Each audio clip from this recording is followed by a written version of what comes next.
Dengan mengucap Bismillahirrahmanirrahim, pada sore hari ini saya resmikan gedung VVIP Bandar Udara Internasional I Gusti Ngurah Rai.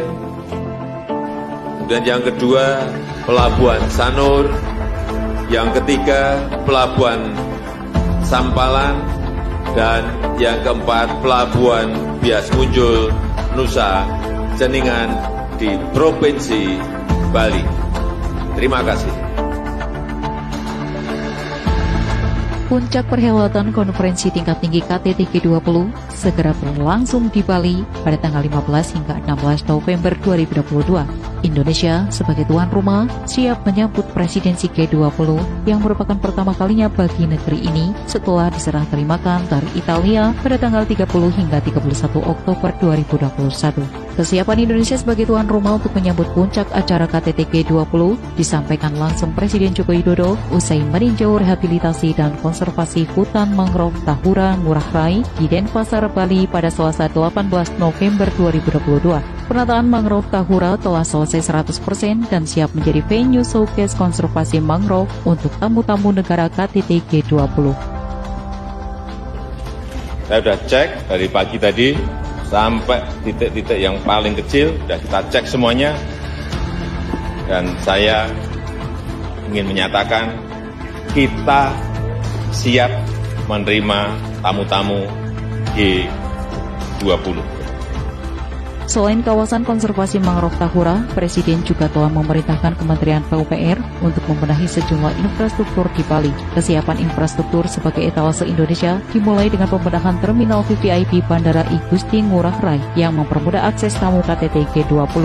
Pembangunan terminal VVIP dilakukan dengan konsep desain yang memadukan arsitektur kolonial dan ornamen kearifan lokal Bali. Konsep ini dipadukan dengan kerajinan khas Bali yang menghiasi bagian interior bangunan, seperti lukisan kamasan dan ukiran Astala Padma Buana pada bagian plafon utama, ukiran Bali Utara dan Singa Ambara Raja pada pintu masuk utara Gomendung. Selain ruang pertemuan yang berkapasitas sekitar 40 orang, terminal VVIP Bandara I Gusti Ngurah Rai juga dilengkapi dengan Presiden Suite, ruang rapat terbatas dan ruang press conference bagi para kepala negara yang akan menyampaikan informasi kepada publik. Pekerjaan lainnya juga telah selesai adalah rehabilitasi Waduk Muara Estuary Dam.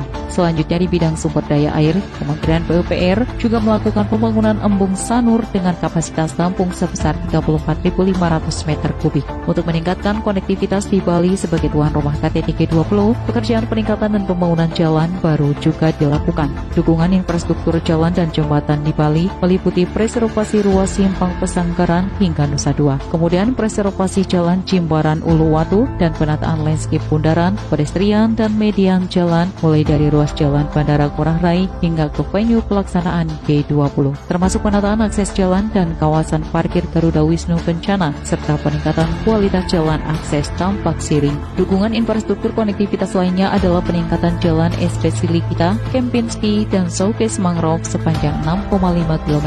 Selain untuk mempermudah aksesibilitas pengunjung dan tamu presidensi G20, penataan kawasan GWK juga akan mendukung pengembangan destinasi pariwisata yang berstandar internasional dan berwawasan budaya di Bali. Selain di Bali, penyiapan infrastruktur juga dilakukan di Jakarta, yakni di kawasan Taman Mini Indonesia Indah. Penataan tersebut mengadopsi konsep destinasi wisata rakyat dan mengedepankan suasana lebih alami dan hijau. Beragam penataan wilayah dan juga infrastruktur ini tentulah akan menjadi wajah Indonesia di mata internasional. Sudah selayaknya, sebagai tuan rumah, kita wajib memperhatikan kenyamanan dan keamanan para tamu mancanegara tersebut. Kesuksesan presidensi G20 berarti kesuksesan kita semua.